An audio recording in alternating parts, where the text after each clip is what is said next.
নদিয়ার রানাঘাটে স্কুল চত্বরে তীব্র চাঞ্চল্য। তৃণমূল কাউন্সিলরের বিরুদ্ধে উঠল প্রধান শিক্ষিকাকে হেনস্থার অভিযোগ। লালগোপাল উচ্চ বালিকা বিদ্যালয়ে কুকুরদের খাওয়ানো নিয়ে শুরু হওয়া বচসা মুহূর্তেই রূপ নেয় উত্তপ্ত পরিস্থিতিতে।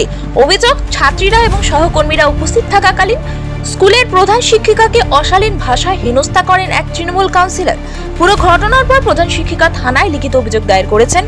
ঘটনায় ছাত্র শিক্ষক মহলে চাঞ্চল্য ছড়িয়েছে। বিষয়টি ঘিরে রাজনৈতিক মহলেও শুরু হয়েছে চাপানোতর। বিদ্যালয়ের পরিবেশে এমন অপ্রীতিকর ঘটনার নিন্দা জানিয়েছেন স্থানীয়রা। প্রশাসনের তরফে এখনো পর্যন্ত কোনো প্রতিক্রিয়া মেলেনি। ওই ওয়ার্ডের কাউন্সিলর জয়দীপ দত্ত বগাইদা, উনি আমার অফিস রুমে আসেন এবং একটিন কাগজের ওপর, বেশ নোংরাই ছিল জায়গাটা, একটা স্ল্যাবের ওপর। আমি বললাম হ্যাঁ, আমি দেখলাম ছবি, জানলাম হ্যাঁ বলো। তখন আমি ওনাকে বসতে বললাম, প্রথমে না বসবো না, বললাম হ্যাঁ বলো কি ব্যাপার। তখন বললো যে আপনার এই ভাতটা কি আপনার লোক দিয়েছে? বললাম হ্যাঁ। আমি বললাম জায়গাটা খুব নোংরা, আজকে কুকুরকে খাওয়ানোর জন্য আমার মাসি, কাজের মাসি সকালবেলা গিয়ে ওই অঞ্চলের সমস্ত কুকুরকে খেতে দেয়। আমি একটু কুকুর খাওয়াতে ভালোবাসি এবং আমি অনেক কুকুর খাওয়াই রানাঘাট শহর জুড়ে। কুকুর, বিড়াল এগুলো আমি খাওয়াই। আমার এই মুহূর্তে তো আমি ওটা পরিষ্কার করাতে পারছি না, আমি ক্ষমা প্রার্থী।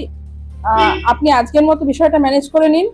আমি কাল থেকে যেন আমি দেখবো যেন একটা ভাতের দানাও আপনার পড়ে থাকবে না। উনি কোনো কথা আমার শোনেননি। উনি একটাই কথা বললেন যে 8 নম্বর ওয়ার্ডে কোনো কুকুরকে আমি খেতে দিই না। আপনিও খেতে দিলাম। ডাস্টবিন বলতে আমি তো যাতায়াতের পথে দেখি রাস্তার ডান দিকটায় অনেক নোংরা পড়ে আছে। মাসি নোংরার মধ্যে দাঁড়িয়ে না কুকুরগুলো খাওয়াবে, এবং আমি কোনোভাবেই এটা টলারেট করবো না। তাহলে এখানে তো অন্যান্য আরো অনেকে আছেন, যেমন একজন আছেন উজ্জ্বল দা, আমি তাকে চিনি। আর যদি আমি জানতাম না, উজ্জ্বলদার নাম বললাম, বললো না না আমি উজ্জ্বল কাউকে চিনি না। এখানে কাজল দা বলে কে আছেন, কাজল দা না কাজল দিয়ে কি একজন বললেন, কে আছেন, তাকেও আমি বারণ করে দিয়েছি, সেও যাতে না খাওয়ায়। আমি কিন্তু কোনোভাবে এটা করা টলারেট করবো না। আমি বিষয়টা দেখে নেবো। ভালো থাকে কোনো প্রশ্নই নেই, কিন্তু ওনার টোনিংটা ভালো ছিল না। এবং আমার অফিস রুমে আমার দিদিমণি ছিল, দিদিমণির সামনেই বলেছেন, আমার গ্রুপ ডি স্টাফ ছিলেন তার সামনেই বলেছেন, এবং আমার ছাত্রীরা আছে তাদের সামনে এই ধরনের কথা বলেছেন। তো টোনিংটা মানে এবং ওনার গলার ভয়েসটা, এটা আমি খুব অপমানিত হয়েছি।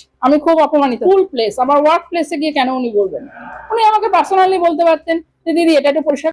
হেনস্থা বলতে একটা মানে আমি মেয়েদের চোখে আমার সম্মানটা কোথায়?